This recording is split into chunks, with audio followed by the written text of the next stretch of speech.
25, 7 out of 75, 25 would be from verbal ability, 25 would be from decision making, and just 25 shall come from quantitative ability and DI or LR. So see, in contrast to CAT, just a minute.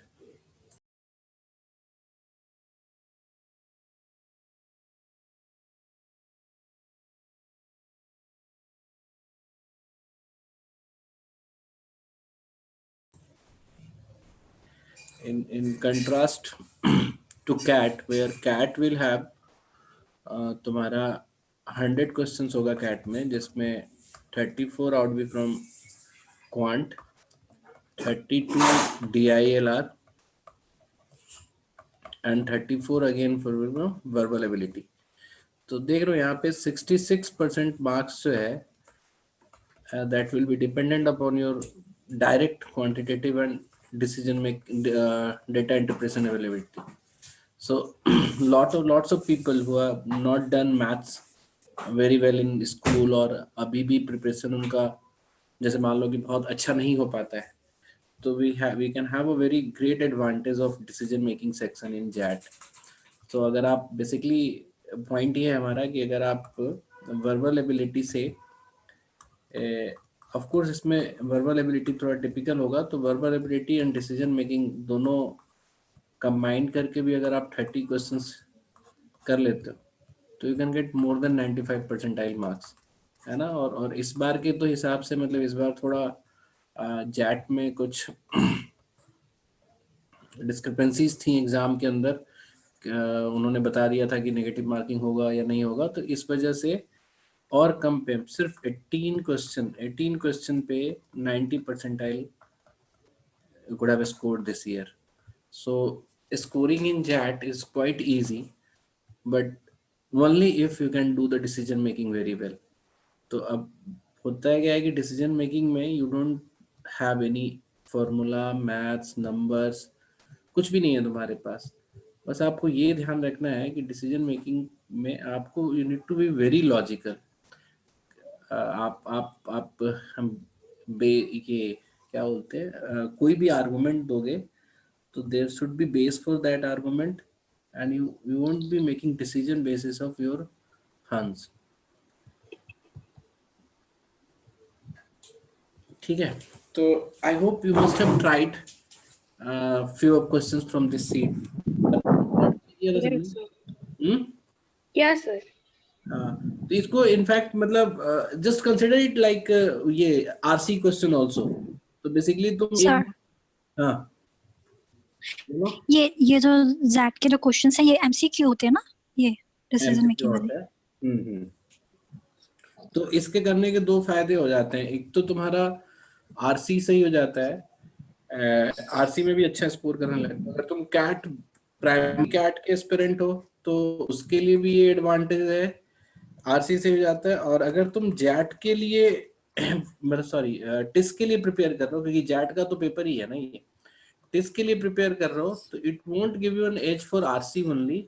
ये आपको PIT और interview में भी बहुत help करेगा, because lot many questions have be asked related to this only, जैसे कैसे decision लेते हैं and how do you think about situations. तो basically we will be having 2 seats हमारे पास होंगे. पहले एक जो हमने तुमको अभी दिया, एक और हम देंगे 13 से लेके 20 तक का जैट का पेपर का डिसीजन मेकिंग. एक ये है, एक ये देंगे, और एक आपका जो मॉक टेस्ट होगा उसमें कुछ होंगे अलग से, और एक सीट और हम देंगे प्रैक्टिस के लिए. तो there will be 4 seats for decision making all together. आप अभी प्रायोरिटी से सिर्फ एक कर लो, बिकॉज लॉकडाउन में थोड़े आप फ्री भी हो, तो टारगेट करो कि अप्रैल एंड तक ये सीट आप कंप्लीट कर लो. ठीक है एवरीवन. सर सारे क्वेश्चंस डिसीजन मेकिंग के यही होते हैं कि और भी होते हैं जैट में? नहीं, यही है. ये देखो ना 2008 से 12 तक का पेपर है, ये पेपर का ही क्वेश्चन है. तो सारे बस इसी टाइप के होते हैं मतलब? हाँ, इसी टाइप का होता है. कभी कभी थोड़ा थोड़ा मैथ्स इन्वॉल्व होता है, but that maths part is अच्छा not typical maths. वो normal percentage average जैसा कुछ concept होगा उसमें, ठीक ओके है. बट आइडियली डिसीजन तो तुम्हें रेशनली ही लेना है, मतलब मैथमेटिकली कोई डिसीजन नहीं लेना है, ठीक है. Okay sir so I will be reading one question here. अभी जो भी लोग +2 वाले हैं, मतलब जिनको प्लस ग्रेजुएशन का कोई पेपर देना है, वो लोग जा सकते हो, है ना. ये सिर्फ उनके लिए है जो पीजी के लिए प्रिपरेशन कर रहे हैं, ठीक है. तो the first question that we have is, और मतलब द की पॉइंट्स या की पॉइंट टू रिमेम्बर, आप हमेशा बहुत ही माइन्यूट डिटेल के साथ क्वेश्चन पढ़ोगे. तो सी मैं पढ़ता हूँ, तुम ध्यान देना जरा सा. Seema was a finance manager in an MNC and felt that gender discrimination at the work place hampered her career growth, ठीक है. Frustrated she quit the job and started a company, ठीक है. While starting her company, Seema decided that she would have equal proportion of male and female over the next 6 years. इसके बाद बोलता है, इसके बाद over the next 6 years, Seema emerged as a very successful entrepreneur and expanded her business to 8 locations in country. However, Seema recently started facing an ethical dilemma because she realized that female employees were not willing to travel across cities and work late hours, as the work required them to do. Male employees did not hesitate undertaking such work. Seema started to feel the pressure of reducing the proportion of female employees. On the other hand, she is aware that equal representation was one of the strongest reasons for her to have founded the company. ठीक है. ये आपका detail पढ़ना हुआ, मतलब मैंने अपने दिमाग में तो डिटेल में पढ़ा है. I don't know how did you read this question or listen. तो अब इस पे पूछता है कि what should she do as an consensus female entrepreneur. ये इसमें कुछ पॉइंट्स हैं, ऑप्शंस हैं. ए बोलता है कि सी if unwilling female employee could be given assignments which do not require travel and involve less overtime. Reduce the number of female employee as it is a business requirement. She should not let anything affect her business. Let the status quo continue. Henceforth hire only male employees. She should close the business. किसके लिए आप बोलोगे कि which one would be the best steps you should take? ए लग रहा है sir. ए लग रहा है. लग रहा है मतलब इसके वैलिड रीजंस भी हो सकते हैं सर ए होने के. क्या वैलिड रीजंस हो सकते हैं क्या? हाँ डेफिनेटली सर. इसमें आपको दोनों को इक्वल इम्पोर्टेंस दिया जा रहा है.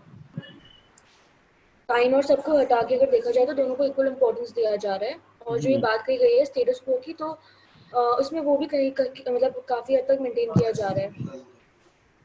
नहीं, स्टेटस क्वो तो वो हुआ कि प्रॉब्लम वाली सिचुएशन है ना. ऑफ कोर्स ए तुम लोग सही बता रहे हो, but the reasoning behind a is कि जो उसमें बात हो रही थी वो प्रोपोर्शन इक्वल रखने के लिए बात हो रही थी, टाइप ऑफ स्टाफ्स में नहीं. मतलब every kind of staff should be divided into 2 groups, male and female. जैसे ओवरऑल 100 एम्प्लॉइज हैं तो 50 मेल और 50 फीमेल आप रख सकते हो. बट ऐसा नहीं है कि अगर सेल्स में 4 एम्प्लॉय हैं तो 4 के में से भी 2 मेल और 2 फीमेल हो ना. तो मतलब of course A option would be a great option कि जो अनविलिंग फीमेल एम्प्लॉइज हैं उनको आप ऐसे रोल्स और रिस्पांसिबिलिटी दो जहां पे ओवर टाइम या ट्रेवल रिक्वायर्ड नहीं है, and hire only male employees for the roles where travel is required and overtime is required. ठीक है. तो बेसिकली ये इसमें कुछ टिपिकल नहीं था, but many of the time in many of the question you will find very tricky situation, है ना. लेट्स सी अगर आगे वाले में हम ऐसा कुछ. सर आप क्वेश्चन 5 वाला जो है ना वो थोड़ा ज्यादा लंबा और ट्रिकी है, अगर वो ट्राई कर लो एक बार। चलो 5 वाला देखते हैं। हाँ, ये 5 to 10। ठीक है, मतलब 5 to 10 एक ही से है क्या, मतलब 5 से ही हाँ। स्टार्ट हो गया? एक ठीक है, पैराग्राफ से है, फिर 5 से लेकर 10 तक उसकी क्वेश्चन। हाँ चलो ये बेटर रहेगा, है ना, 5 to 10 हम करते हैं। हाँ सिद्धार्थ बोलो। और सर ये वाला जो भी हमने अभी देखा ये सिचुएशन, इसमें क्या चीज? अगर हम ऐसा, सर आवाज आ रही है ना? हाँ हाँ बताओ।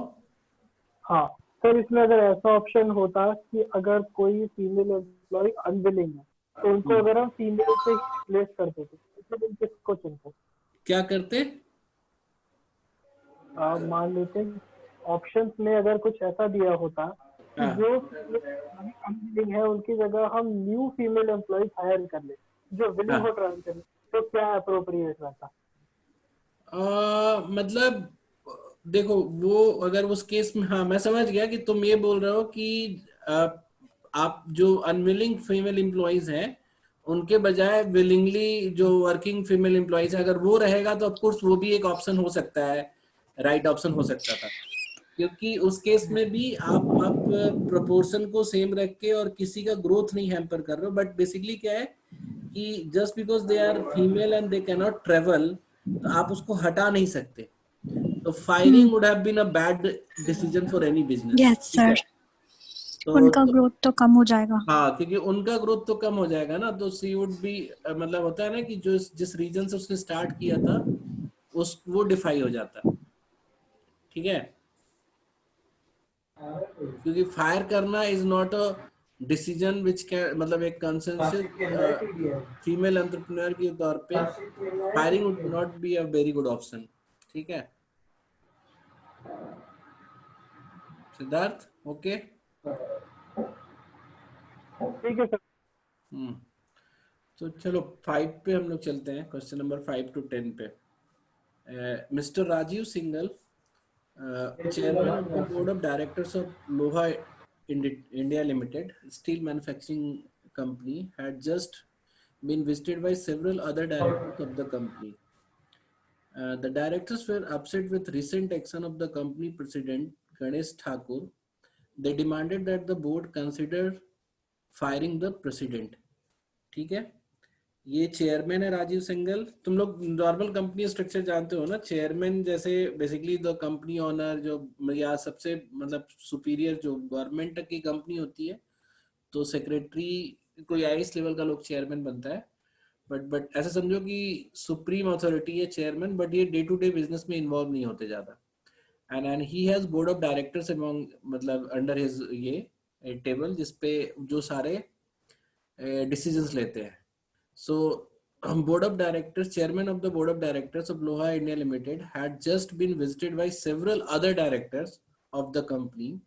The directors were upset with the recent action of the company president. है ना, इन directors का जो भी president होगा company का, Mr. Ganesh Thakur, they demanded that board consider firing the president. Mr. Thakur recently appointed a president as president, had undertaken to solve some of the management employee problems by dealing directly with individuals as often as possible. ध्यान देना यहाँ पे क्या क्या चल रहा है।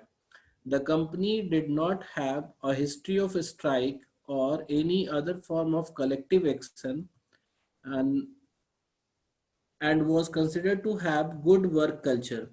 However, Mr. Thakur felt that by dealing directly with the individuals, he could portray the management's concern for the employee.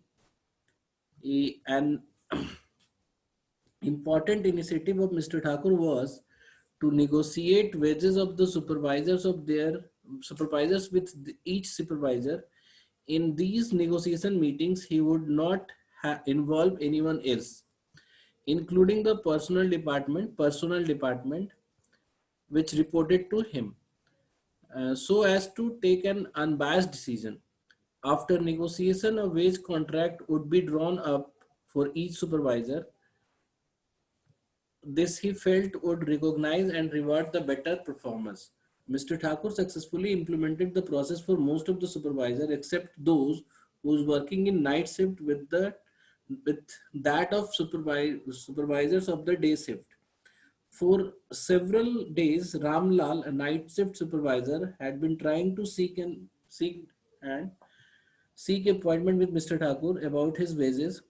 He was disgruntled, and not only over his failure to see President, but also over the lack of discussion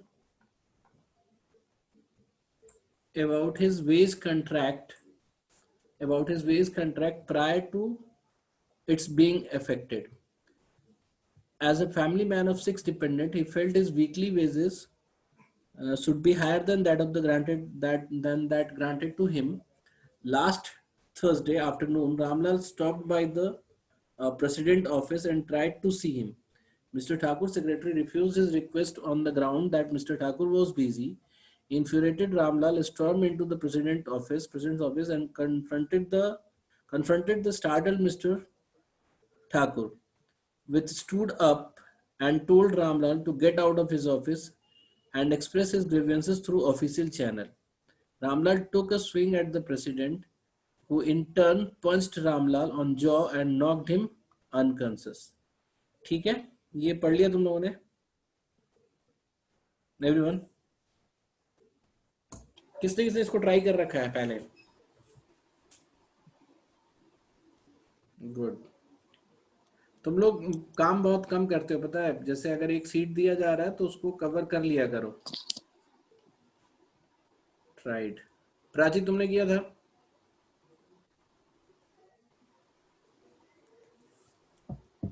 ठीक है. अच्छा, ये seat में answer है कि नहीं? है sir. है ना? ठीक है. तो नहीं, पुण्य बोल रही नहीं है. लास्ट में है. लास्ट में है पुण्य. आपने 2 शीट्स फॉरवर्ड की थी. हाँ. एक में तो था. इस वाले में है कि नहीं? चलो पहले देख ही लेते हैं. सर आप एक ही शीट फॉरवर्ड किया करो ना विद आंसर. है सर, है. नहीं, एक ही किया था भाई. इसमें तो आपने है. 2 की. ये आंसर है तो ये आंसर तुमने देखा. तुम नीचे तक नहीं गई होगी. नहीं सर, गई थी. मेरी वाली शीट में नहीं था. मे भी जो दूसरी आपने करी होगी उस. मेरे वाले में भी नहीं था सर. हाँ, एक में नहीं है. हाँ देखा, आप 2 करते हो हर बार. एक में जिसमें नहीं होता और एक में होता है, इसलिए ऐसा हो क्या गया. करो जिसमें है. हाँ, मतलब वो हाँ, सेंटर पे होते हैं ना, तो हम लोग आंसर नहीं देना चाहते. हम सोचते हैं ट्राई करो पहले. सर अब सेंटर पे नहीं है ना, यहाँ अपने आप को थोड़ा चेक करने के लिए दे दिया. हाँ, इसलिए अब तो मैंने एकदम स्ट्रिक्ट कर दिया ना, इसीलिए कई सारी सीट्स लेट पहुंचती है तुम लोगों के पास, क्योंकि उसके आंसर मर्ज करने पड़ रहे हैं. ठीक है, चलो ये सिचुएशन तुम लोग समझ गए होगे सब. ठीक है, अब हम लोग इसको पढ़ते हैं. क्वेश्चन नंबर 5 बोलते हैं, the most important causal factor for this entire episode could be. है ना, सबसे इम्पोर्टेंट कॉजल फैक्टर क्या हो सकता है? कॉज समझते हो ना, कॉज एंड इफेक्ट जो बोलते हैं, कि मतलब जो अभी हुआ इतना सारा, इसके पीछे इम्पोर्टेंट कॉज कौन सा था? तो ऑप्शन ये है, trying to follow a divide and rule policy in his dealings with supervisor, inconsistent dealings of mister Thakur with supervisor, paternalistic approach towards mature individual in the organization, logistic approach to employee problems, inadequate standards for measurements of supervisors on job performance. बताओ इसमें से कौन सा answer होगा?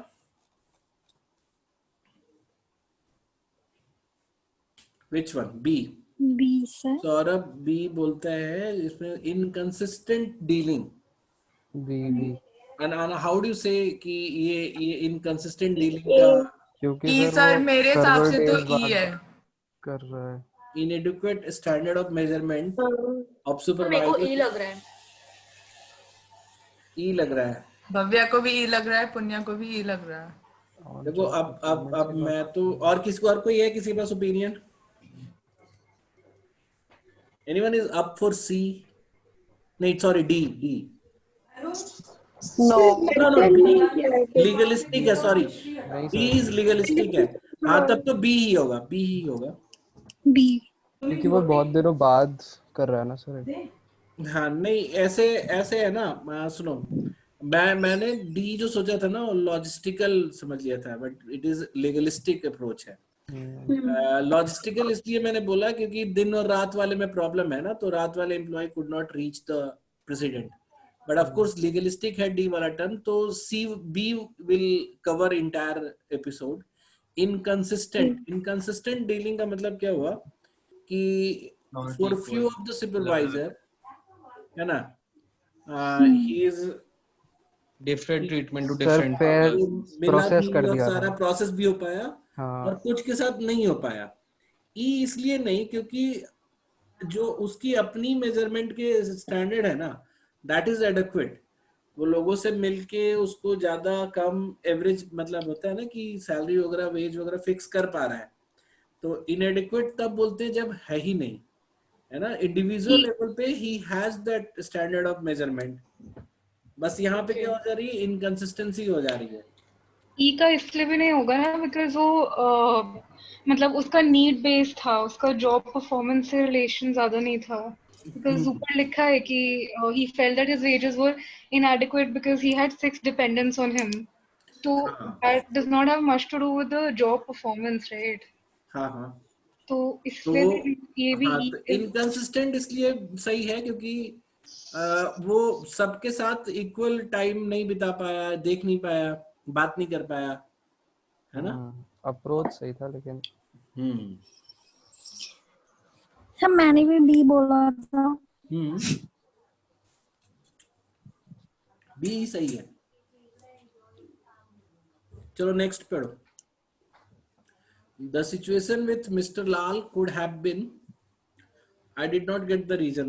Reason ये है पुण्या की इनकंसिस्टेंट है। जैसे तुम ध्यान दोगे कि जो मिस्टर लाल है वो नाइट शिफ्ट का है, and he could not get the same kind of treatment as other day shift supervisor. Day shift supervisor की जो परफॉर्मेंस अप्रेजल है या जो उनकी बातचीत हुई है वो मीटिंग के बाद हुई। वही तो बोल रही हूँ मैं, तो उसका वो इनएडिक्वेट मतलब स्टैंडर्ड से ना ढंग से स्टैंडर्ड नाइट शिफ्ट वाले वो कैसे करेंगे। देखो स्टैंडर्ड ऐसे होता है कि हमने जॉब का स्टैंडर्ड बनाया कि इस काम पे ये पैसा दिया जाएगा। तो अगर स्टैंडर्ड को एडिक्वेट रखना होता रखते तो वो सबके लिए सेम फिट होता है कि नहीं। But he wanted to keep different approach for all employees, कि सबसे हम अलग से बात करके उनके इंडिविजुअल कंसर्न को देखते हुए हम उस पे उसके वेजेस को निगोशिएट करेंगे। बट हुआ क्या कि नाइट शिफ्ट बेसिकली इसने ये भी बोला है कि all were satisfied except those who are working in night shift. Night shift supervisor could not meet and that was the inconsistency. ठीक है, तो रियल रीजन जो है ना इनएडुकेसी नहीं था। इनएडुकेसी तो वो चाहता था कि एक ही स्टैंडर्ड से मेजरमेंट ना हो, but that was not the reason by which mister Lal was angry. तुम बात ये सही कह रही हो कि इनएडिक्वेट था स्टैंडर्ड, बट ये कॉज नहीं था। समझ में आ रही बात? कॉज था कि वो इनकंसिस्टेंट हो गया, ये यूनिफॉर्मली अप्लाई नहीं हो रहा था सब पे। हाँ, तो पुण्या का या जिन लोगों ने भी ई बोला है ना वो एक तरह से इस बात को लिए सही है कि स्टैंडर्ड वाज इनएडिक्वेट, क्योंकि इनएडिक्वेट स्टैंडर्ड होगा तो किसी से मीटिंग करने की भी जरूरत नहीं पड़ेगी। जॉब देखो, उसका वर्क प्रोफाइल देखो, उसका आउटकम देखो और उस हिसाब से उसका वेज बढ़ा दो, है ना। You don't have to meet even anyone. तो ये प्रॉब्लम नहीं था कि इस वजह से दिक्कत हुई। मिस्टर लाल को ये प्रॉब्लम था कि वो इंडिविजुअल मिलता सेम जैसे बाकी लोगों से मीटिंग की उसने, तो वो बता पाता कि मेरे पास 6 बच्चे हैं या 6 डिपेंडेंट हैं, I need some extra money because मेरे से नहीं हो पा रहा है, whatever reason we could have tell. तो वो कंसिस्टेंसी होती कि हम दिन वालों से भी मिला तो रात वालों से भी मिलेगा और सबके लिए मतलब इंडिविजुअल के लिए अलग अलग डिसीजन ले पाएगा। अभी ठीक है पुण्या? हाँ जी। तो अब 6 वाला करते हैं। The situation of Mr. Lal could have been avoided if Mr. Thakur had अब इसमें क्या है कि ये नीचे देखो जरा ध्यान से, द ऑप्शन है that best arranges the ever managerial intervention in decreasing order of the organizational impact. Decreasing order of the organizational impact. तो 4 ऑप्शंस हैं. Delegated the task of negotiation of wage contracts for night shift employees to personal department. देखो ये भी एक अच्छा था, है ना. ये इंटरवेंशन है, मैनेजरियल इंटरवेंशन है. Created a process for super, जरा सा होल्ड करोगे तुम लोग.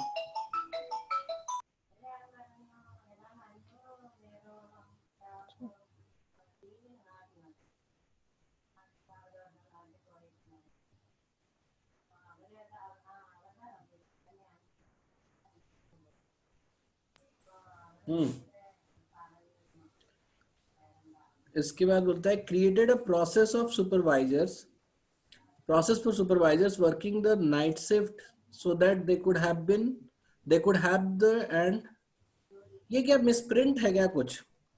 तुम लोगों ने कहीं मैच कराया क्या? Created a process for supervisors working the night shift so that they could have an opportunity.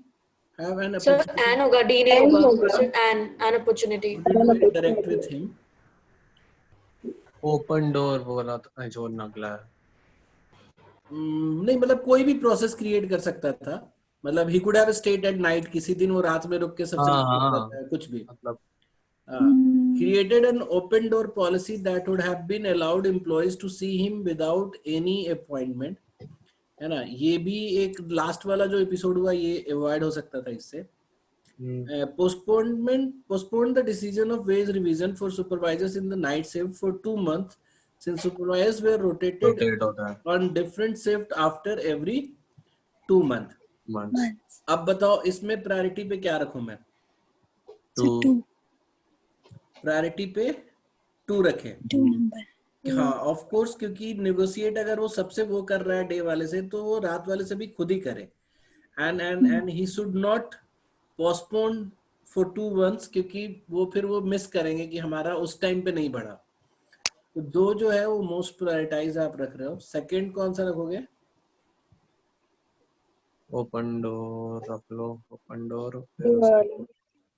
उसके बाद ओपन डोर पॉलिसी. ऑप्शन में ना 2 फर्स्ट में सिर्फ एक ही है. फर्स्ट में एक ही में है क्या? 3 रख लो. Open door. हाँ ई में ही है बस.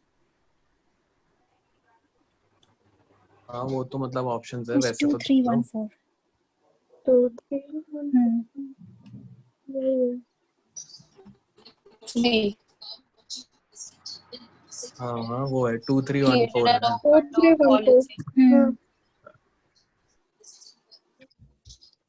4.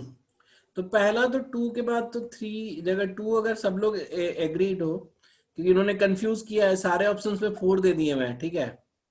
So if somebody would like confuse कि भाई ऑप्शन 4 से शुरू हो रहा है, तब उसके बाद कंफ्यूजन है. अगर आप 2 को बेस्ट मान रहे हो तब तो फिर एक ही ऑप्शन ही है आपके पास.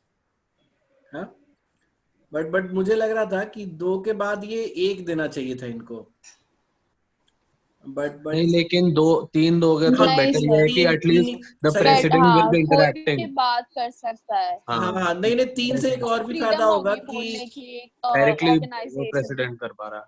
हाँ क्योंकि वरना वो पर्सनल मैच में कुछ लोग बोलेंगे कि हमारा उन्होंने किया तो कम कर दिया या ज्यादा कर दिया. It would have created bigger problem. हाँ तो 2 के बाद 3, फिर उसके बाद कौन सा? 1 फिर 1 फिर 4. फिर 4. क्योंकि 1 में इमीडिएटली उनके प्रॉब्लम्स को तुम देख सकते हो. 4 में बहुत वेट तो करना लीस्ट पड़ेगा. है ना, क्योंकि उसमें 2 महीने रुकना पड़ेगा. एग्जैक्टली. तो अब आ जाओ 6th 7th पे. The most likely premise behind Mr. Thakur's initiative regarding individualized meeting with the supervisor seems to be employee-related policies should allow scope for bargaining by employees. Most promising पूछ रहा है, मतलब सब लग सकता है promising, उसमें भी most चाहिए तुम्हें. Involvement of companies president in ways problems of employees will lead to a better goodwill towards management among workers. Individual agreements with supervisor would allow the management to prevent any possible collective action by supervisors. management will be able to force supervisors to accept lesser wage individually. In this way, he would be able to know who the troublemakers in the plant are by interacting the supervisors. बोलो अब इसमें कौन सा होगा? B ना? क्योंकि D तो बिल्कुल ही नहीं है. Involvement of company's president in these problems. वो ऊपर क्लियरली बोल ही दिया है कि कंपनी को कंसर्न दिखाने के लिए, मतलब मैनेजमेंट का कंसर्न शो करने के लिए, एक्सप्रेस करने के लिए ये रीजन है. गुडविल बढ़ेगा मैनेजमेंट. कंसर्न बोला है, कंसर्न मींस गुडविल ओनली. सही है.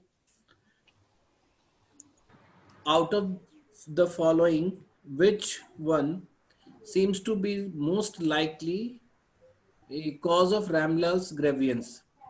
है ना? His appointment with management's philosophy of having one-to-one interaction as the supervisors were in the way of. ये क्या पूछ क्या रहा है? Out of the following, which one seems to be most likely cause of Ramlal's grievance? Disappointment with the management. मतलब वो गुस्सा क्यों हुआ? Not interact with the management regarding his problem. Sir वो मिल नहीं पा रहा था ना. मिल नहीं पा रहा था मैनेजमेंट से. अब ये नहीं करते हैं. लास्ट वाला तुम लोग खुद करो. 11 to 14 वाला करते हैं, ठीक है? सर एक बार इसका 10th आंसर बता दो. 9th मत कराओ, बस 10th बता दो. With the following managerial attributes does Mr. Thakur seems lack the most?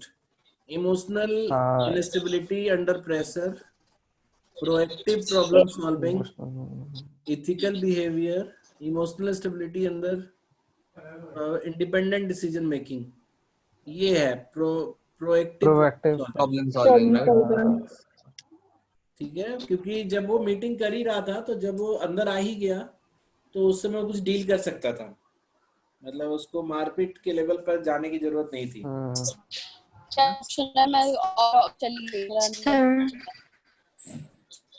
ये प्रोएक्टिव प्रॉब्लम सॉल्विंग होगा.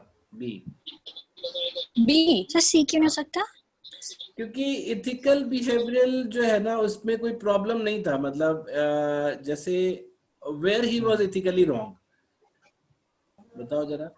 घूसा मारने में था, लेकिन मतलब वो इतना ज्यादा बड़ा वो है प्रॉब्लम सॉल्विंग पहले की. अगर वो वही कर देता तो सब ठीक हो जाता. धक्का तो उसने पहले ही डील कर दिया. नहीं, बिकॉज इन दैट केस तो इमोशनल स्टेबिलिटी भी आ जाएगा फिर कि इमोशनल स्टेबिलिटी नहीं है. लेकिन मेन प्रॉब्लम वो वही थी कि प्रॉब्लम सॉल्विंग स्किल नहीं था, तो उसने पहले ठीक नहीं किया. यस, इतना ही ओपन था तो फिर उसको पहले ही डिसाइड कर लेना चाहिए. तो ये मैनेजरियल एट्रीब्यूट में प्रोएक्टिव प्रॉब्लम सॉल्विंग मतलब बहुत बड़े लेवल पे यूज होता भी है. चलो अब 11 से 14 वाला करते हैं. सौरभ, ये तुमने ये पूछा था ना? मुझे वो इन्फ्लेशन नहीं आता. इन्फ्लेशन नहीं आता? हाँ, मैं भूल जाता हूँ. आप बता दो. चलो मैं देखता हूँ. वैसे समझ आ गया, बाकी हो गया. वो 11th वाला ही बस बता दो. हाँ सर, मुझे भी इसमें प्रॉब्लम है. तो मैं एक ही 11th वाला करता हूँ, रेस्ट तुम लोग ट्राई करना. Sekhar, an MBA from Singapore, returned to his hometown Jamshedpur. Jamshedpur had a population of 10 lakhs with one of the highest per capita income among Indian cities. Sekhar loved music. While listening to a favorite song on the satellite radio, he wondered if he would mix his passion with business. Incidentally, a few weeks later, while browsing the internet, he came across an advertisement from Music World which called for expression of interest from potential franchisee. Jamshedpur did not have a single good music outlet where its resident would buy quality, variety, and the latest from the world of music. Music World wanted the potential franchisee to own minimum 1200 square feet space, invest rupees 30 lakhs. Profits were to be shared in the ratio 3:7 between Music World and franchisee. While Sekhar was excited about working with renowned brand, he has worried if 30 lakhs was too high amount to sell out. He did not have the entire amount with him. He was thinking of borrowing from the bank. He made inquiries about the Music World franchisee located in towns like Patna and Ranchi, as he expected similar footfall in Jamshedpur. A franchisee in Patna had sales revenue varying from 1 to 2 lakh rupees per month, with the profit margin in the range 25 to 30%. Sekhar decided to proceed. ठीक है? So soon he was on the lookout for the space. Jamshedpur had 3 main areas: Bistupur, Sakchi and Sonari. All areas were interconnected by good roads. Bistupur was a business area where most of the high-end retail formats were located. Most upper middle class and higher class customers stopped there. It was also the educational hub of the city. On the other hand, Sakchi was a growing lower middle class business area, and Sonari had mostly residential population. Sekhar was in favor of choosing Bitsupur as it was the place where he stopped. However, he soon stumbled across problem. Not only it was difficult to obtain space from Bistupur, but property rental touched 30 to 40 rupees per square foot per month.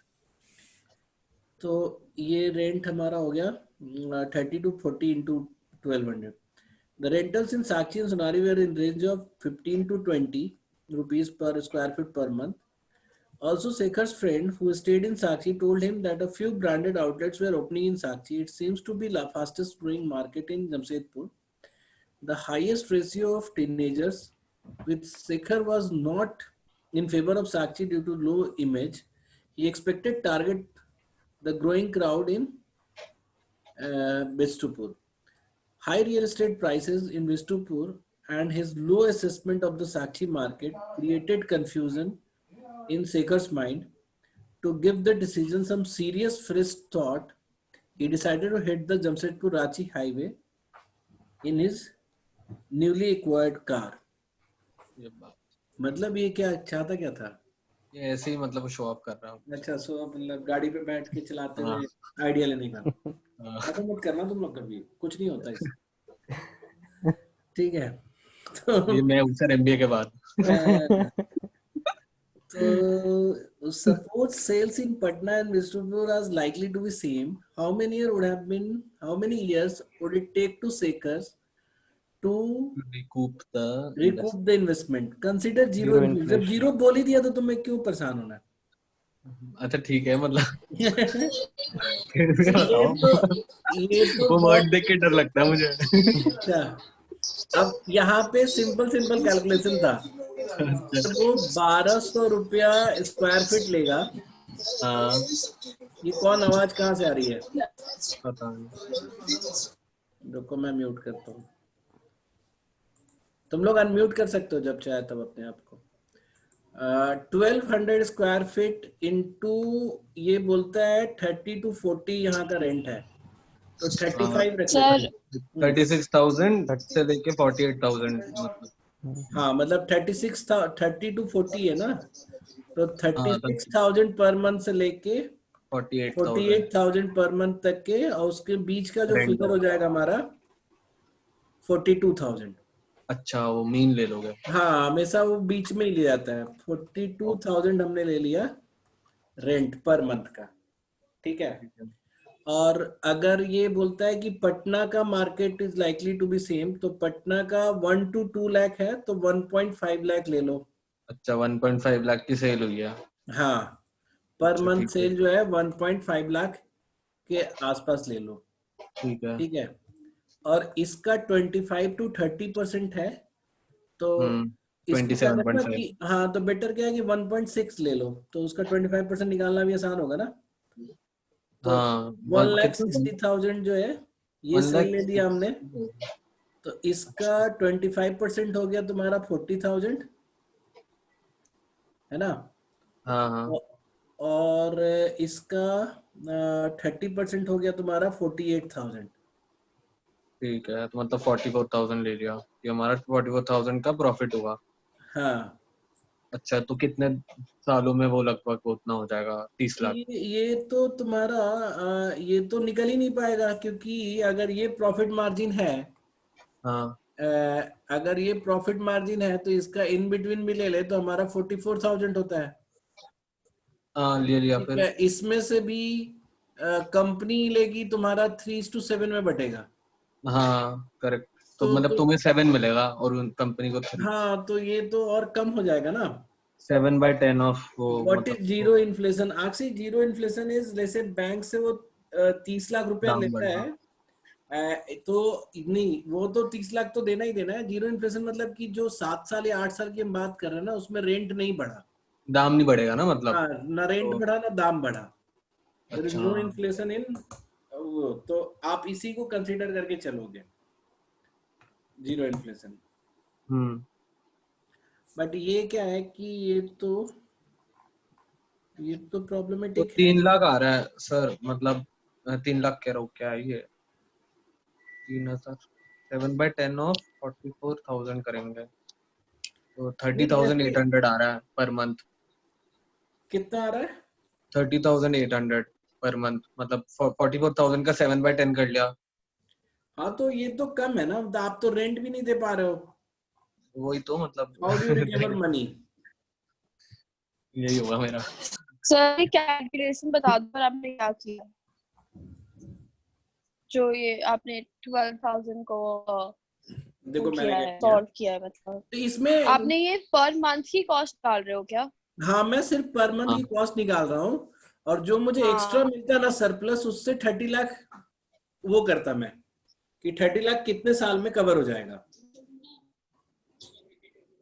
मतलब एक बार बताओ क्या किया आपने। यार ये बताता है ना कि कितने साल में उसका इन्वेस्टमेंट वापस आ जाता है।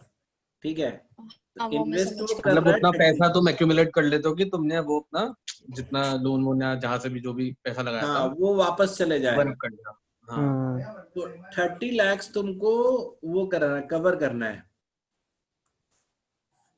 और हाँ। उसी का टाइम पूछ रहा है। तो मैंने मंथली उसकी टोटल एक्सपेंडिचर और इनकम देखने की कोशिश की। तो अगर मैं और कुछ भी ना मानूं, मतलब कि स्टाफ का ना मानूं, तो उसका रेंट जो है वो 42,000 के आसपास बनेगा। ये इस तो कैसे बोल कैलकुलेट हुआ? 1200 स्क्वायर फीट उसको मिनिमम लेना है, और 30 से 40 पर स्क्वायर फीट का पर मंथ का रेंट है। हाँ 30 वाले से मल्टीप्लाई किया तो 36,000 आया, 40 वाले से किया तो 48,000 आया, तो इन बिटवीन मैंने ले लिया 42,000। 42। फिर अच्छा। उसने बोला है कि जो मार्केट है वो पटना की तरह मार्केट है, तो पटना में 1 से 2 लाख तक का सेल 2 होता है। लाख। हाँ। तो इसको मैंने ले 1.5 लिया लाख लिया। 1.6 हाँ फिलहाल। 1.6। तो 1.6, जिसमें कुछ प्रॉफिट 20 to 25% प्रॉफिट मार्जिन है। हाँ, इसमें लिखा हुआ है 25 to 30% मार्जिन है।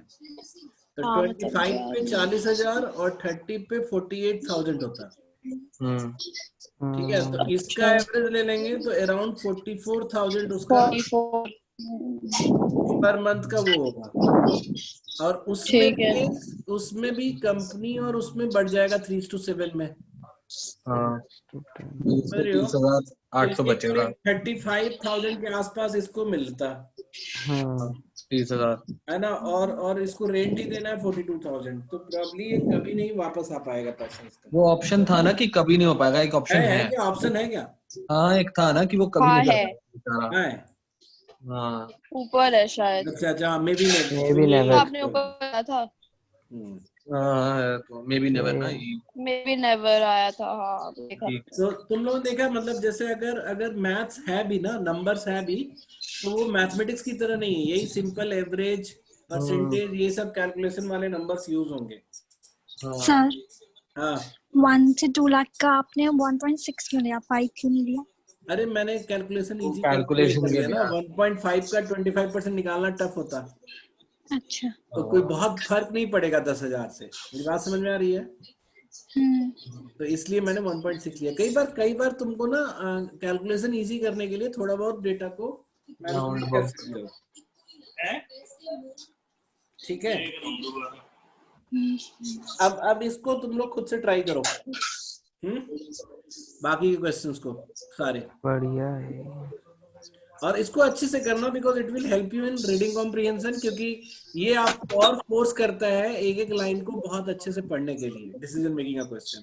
क्योंकि आरसी में तो कई बार अगर आप कुछ मिस भी कर जाते हो तो बाद में उसको पढ़ के दोबारा वो कर सकते हो। इसमें तो क्या है कि डिसीजन मेकिंग का each and every line is important in somehow, although कई सारे बड़े पैराग्राफ में जरूरत नहीं है, जैसे ये लास्ट में इसलिए लिख दिया कि गाड़ी पे बैठ के सोचेगा, it was not at all important. लेकिन most of the time every line written there has some meaning in the question। होगा। ठीक है, समझ गया सर। तो इसको तुम लोग सारा कवर करो, ठीक है।